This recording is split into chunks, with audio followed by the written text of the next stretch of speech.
Daripada Abi Hurairah radhiyallahu an, kata dia Nabi sallallahu alaihi wasallam bersabda. Nabi kata apa? Ma min yaum yusbihul ibad fihi illa malakani yanzilan. Nabi kata tidak ada satu hari pun yang satu-satu orang itu bangkit pagi melainkan ada dua malaikat Allah hantar turun mai kat dia.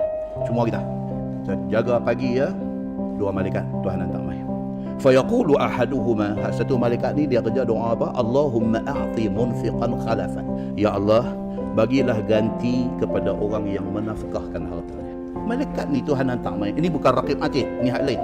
Dia turun mai, hak satu kerja dia duk doa yang tu. Allahumma a'ti munfiqan khalafan. Ya Allah, bagi ganti balik kepada orang yang masa hidup dia duk sedekah, dia duk infak harta dia. Kalau dia ni jenis orang suka duk sedekah, walau dia bagi sekupang, walau dia bagi 5 kupang, walau dia bagi RM1, walau dia bagi RM10, dia tak bagi ribu-ribu macam orang lain, tetapi dia ni satu orang yang suka duk bagi untuk membantu orang lain. Orang yang macam ni, malaikat ni doa kat dia, ya Allah, bagi ganti balik apa yang dia bagi kau.